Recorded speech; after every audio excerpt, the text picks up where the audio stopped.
નમસ્કાર વિદ્યાર્થી મિત્રો, આજના આપણા વિડીયોમાં યુનિટ 2 એની રીડ 3 એ જોવાની છે, the secret of the machines.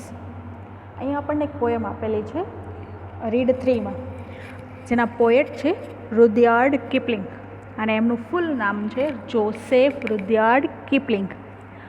તો આ જે પોએટ છે Joseph Rudyard Kipling was an English journalist, short story writer, poet and નોવેલિસ્ટ.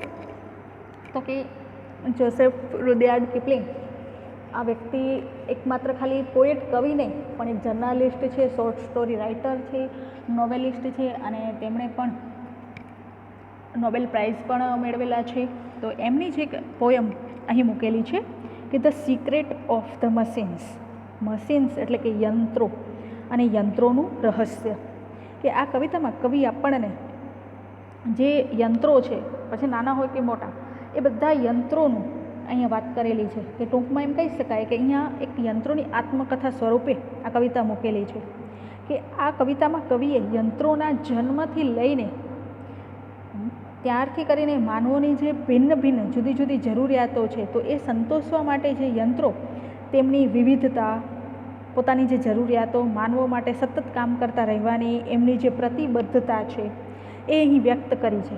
કે જુદા જુદા જે યંત્રો છે એ માનવ માટે કેટલા ઉપયોગી છે અને માનવોની જરૂરિયાતોને સંતોષવા માટે તે સતત કામ કરતા રહે છે. તો એ કવિએ આ કવિતામાં મૂકેલા છે.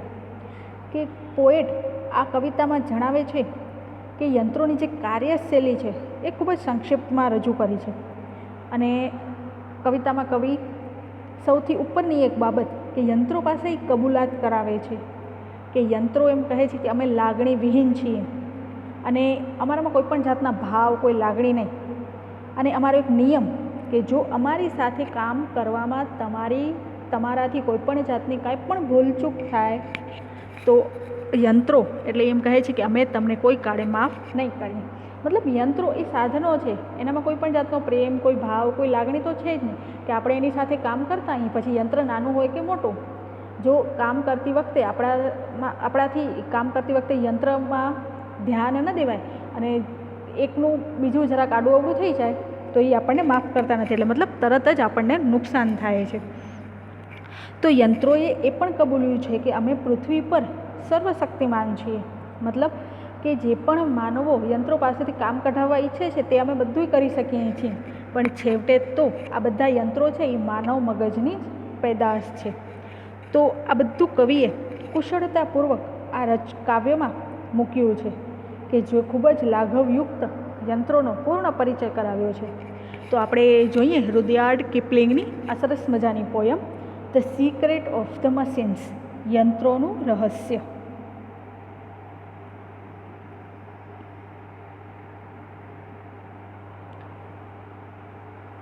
સ્ટાર્ટ કરીએ આપણે poem. We were taken from the ore bed and the mine.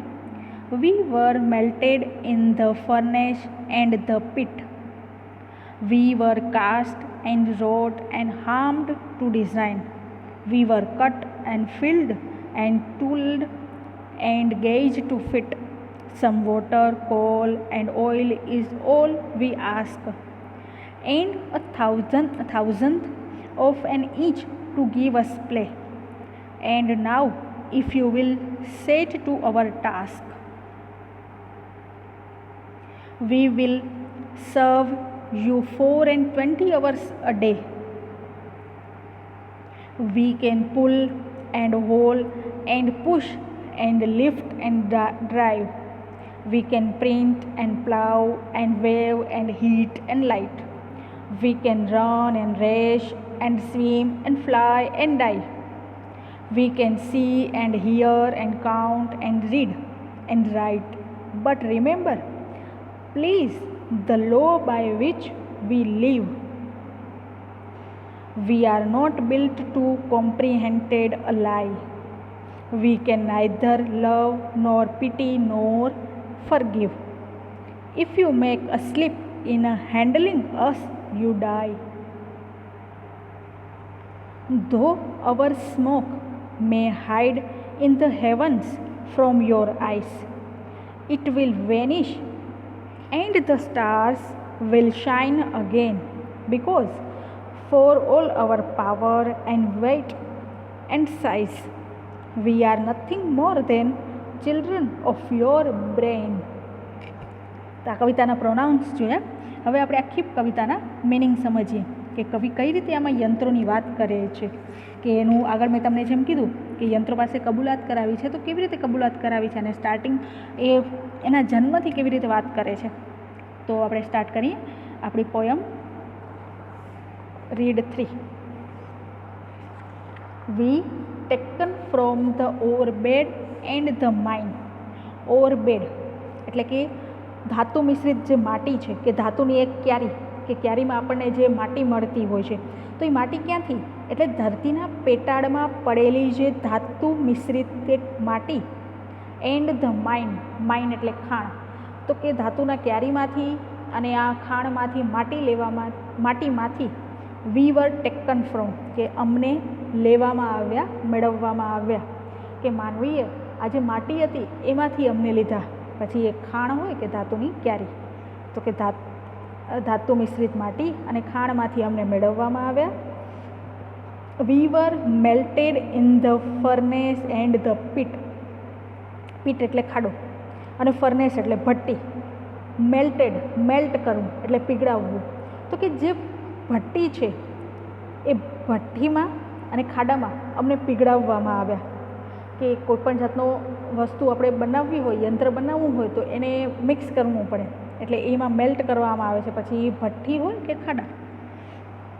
V were cast and wrought and હાર્મેડ ટુ ડિઝાઇન. હવે એક ડિઝાઇન આપવા માટે, એટલે કે નિર્માણ કરવા માટે, કે આપણે કયું સાધન બનાવવું છે તો એનું નિર્માણ કરવા માટે. હેમર્ડ એટલે ટીપવું. હેમર્ડ HAMMERED. હેમર્ડ એટલે ટીપવું, હથોડાથી ટીપવું. તો એમ કહે છે કે અમારું નિર્માણ કરવા માટે અમને કાસ્ટ. કાસ્ટ એટલે બિંબુ.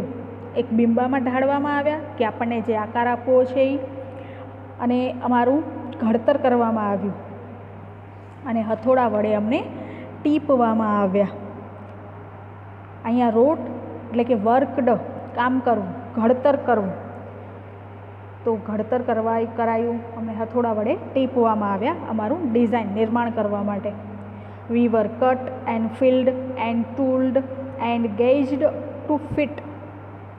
પછી એમ કહે છે કે અમને કટ કરવામાં આવ્યા, કાપવામાં આવ્યા. પછી એને ફાઇલ્ડ, FILED, ફાઇલ્ડ એટલે અહીંયા એમ છે ચમકાવવું, ચકચકતા બનાવવામાં આવ્યા, ધારદાર બનાવવામાં આવ્યા. અમારા ઓજારો ઉપર, ટૂલ્ડ, ઓજારો ઉપર કામ કરવામાં આવ્યું. અને ગેજ્ડ, જે યંત્રોના નાના નાના અંગો હોય એ જુદા જુદા અંગોને જોડવામાં આવ્યા. Some water, cold and oil is all V ask. કે અમે જે કંઈ માંગીએ છીએ, પછી એ પાણી, કોલ એટલે કોલસો, અને ઓઇલ એટલે તેલ. તો કે અમે આટલું જ માંગીએ છીએ, થોડા પ્રમાણમાં પાણી, કોલસો અને તેલ. કોઈ પણ સાધન હોય તો એ સાધનને જે રીતે ચલાવવા માટે જે જોઈએ એ આ 3 વસ્તુ: કોલસો, તેલ અને પાણી. તો કે અમે એટલું જ માંગીએ છીએ. વી આસ્ક એટલે માંગવું. And thousandth of an inch to give us play. હવે એ કહે છે કાર્ય કરવા માટે, અમને કાર્યવંત થવા માટે ઇંચના 1000માં ભાગ જેટલી જ જગ્યા જોઈએ છીએ, મોકળાશ જોઈએ છીએ. And now if you will set us to our task. અને આટલી અમારી જે જરૂરિયાત છે, કે ઉપર પાણી, કોલસો અને તેલ અને જગ્યા, આ જે જરૂરિયાત છે એ જરૂરિયાત પૂરી પાડી અને હવે તમે અમને કામે લગાડી દો, કે અમારો જે ટાસ્ક છે એ ટાસ્ક ઉપર કામે લગાડી દો. We will serve you 420 hours a day. કે એક દિવસના અમે 24 કલાક તમારા માટે કામે રહીએ છીએ, કે તમારી સેવા કરીએ છીએ. વી વિલ સર્વ એટલે સેવા કરવી, કે એક દિવસના જે 24 કલાક હોય છે તો અમે તમારી સેવામાં હોઈએ છીએ. We can pull and hold and push and lift and drive. હવે આ સાધનો છે, એ બધા સાધનો કાર્ય શું કરે છે એ દર્શાવે છે, કે કયા કયા કાર્યો કરે છે. તો વી કેન પુલ એટલે ખેંચવું, તો કે અમે ખેંચીએ, પછી હોલ ઘસડીએ, પુશ કરીએ, ધક્કો મારીએ, એટલે કે કાંઈ પણ વસ્તુ હોય તો એને આગળ ઠેલીએ, વળી એમ કે છે લિફ્ટ કરીએ, એને ઉઠાવીએ અને ડ્રાઈવ ચલાવી પણ શકીએ.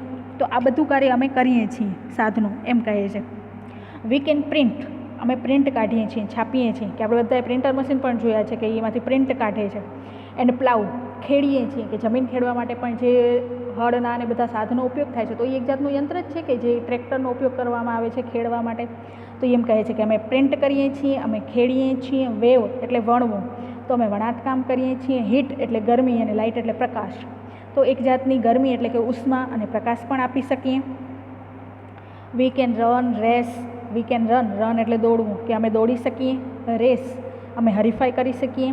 સ્વિમ તરી શકીએ. ફ્લાય ઉડી શકીએ. ડાઈ ડૂબકી પણ મારી શકીએ, કે આ બધા કાર્યો છે અમે કરી શકીએ છીએ. વી કેન સી, અમે જોઈએ. હિયર સાંભળીએ. એન્ડ કાઉન્ટ ગણતરી કરીએ. રીડ વાંચીએ. એન્ડ રાઇટ લખી પણ શકીએ. બટ રિમેમ્બર પણ યાદ રાખજો, કે આટલું બધું યંત્રો છે એ કાર્ય કરે છે. હવે નીચે એમ કહે છે કે બટ રિમેમ્બર પ્લીઝ, પણ મહેરબાની કરી અને રિમેમ્બર યાદ રાખજો, the law by which we live. Live એટલે જે સાધનોનું જે જીવન છે, મતલબ એનું જે અસ્તિત્વ ટકેલું છે. સાધનો એમ કહે છે કે અમારું જે અસ્તિત્વ છે એ ટકેલું છે, એને લો, એનું જે કાનૂન છે એ કાનૂનને મહેરબાની કરીને યાદ રાખજો. હવે કાનૂન શું, તો નીચે કહે છે we are not built to comprehended a lie. Comprehended એટલે સમજીએ. લાઈ એટલે અહીંયા એક જાતનું ખોટું પણ શું, તો કે અનિષ્ટ, કે સાધનો છે એ કંઈ અનિષ્ટ થાય છે, કંઈ ખોટું થાય છે, એને સમજી શકતા નથી. એટલે એ કહે છે કે we are not built to, કે અનિષ્ટ થવા માટે અમારું નિર્માણ થયું નથી. We can neither love nor pity nor forgive. We can neither, હવે નાઇધર નોર એટલે નકારાત્મક દર્શાવે છે વાક્યમાં, કે અમારે પ્રેમ નથી, અમારામાં દયા નથી, અને અમે ફોરગીવ ભૂલી પણ શકતા નથી, તમને માફ કરી શકતા નથી. એમ કે ફોરગીવ કરવું, ક્ષમા આપવી, તો અમે ક્ષમા પણ નથી કરી શકતા તમને. If you make a slip in handling us you die. If you make a slip, હવે એમ કહે છે સ્લીપ થવું, એટલે કે સાધનો કોઈ પણ જાતની સંવેદનશીલ ધરાવતા નથી, કે એનામાં હૃદય નહીં. એમ કહે છે કે સમજવા માટે અમારી પાસે કાંઈ નથી કે શું સાચું છે શું ખોટું છે. એટલે કે if you make slip in handling us you die, કે જો તમે અમને હેન્ડલ કરતા, એટલે કે અમારી સાથે કામ કરતા તમે કોઈ પણ જાતની ભૂલ કરશો, સ્લીપ થશો એટલે કે ભૂલ કરશો, તો તમે યુ ડાઈ, તો તમે નુકસાન થશે. Though our smoke may hide the heavens from your eyes. Smoke એટલે કે ધુમાડો, કે અમારી જોડે કામ કરતી વખતે જે પણ ધુમાડો છે એ ધુમાડો સ્વર્ગને તમારી દ્રષ્ટિથી અગોચર કરી શકે છે. હેવન્સ એટલે સ્વર્ગ, યોર આઈસ તમારી દ્રષ્ટિથી એને દૂર કરી શકે છે, હાઇડ છુપાવી શકે છે. It will vanish and the stars will shine again. Vanish અદૃશ્ય થવું, અને ધુમાડો ગાયબ થઈ જશે, અને સ્વર્ગના જે સ્ટાર્સ તારા છે એ શાઇન અગેન ફરીથી ચમકી ઉઠશે. બિકોઝ કારણ કે for all our power and weight and size, એટલે કે કારણ કે અમારામાં જે શક્તિ છે, પછી અમારું જે વેઇટ વજન છે, અને અમારી જે સાઇઝ છે, અમારી શક્તિ વજન અને અમારું જે કદ છે, એ કદ હોવા છતાં we are nothing more than children of your brain. અમે કાંઈ જ નથી. વી આર નથિંગ મોર દેન, શેના કરતાં, તો કે તમારા મગજના બાળકો જ છીએ, કે તમારા બ્રેઇન, તમારો જે મગજ છે એના સંતાનોથી વિશેષ અમારી કોઈ પણ જાતની કાંઈ હેસિયત જ નથી. તો કવિ આ કવિતામાં આખું યંત્રો વિશે સમજાવે છે, કે યંત્રોથી કેવી રીતે શરૂઆત થાય છે, અને એની સાથે જો એ કેટલું બધું કામ કરે છે, અને કામ કરતાં કરતાં આપણાથી કંઈક ભૂલ થઈ જાય તો આપણને નુકસાન થાય છે.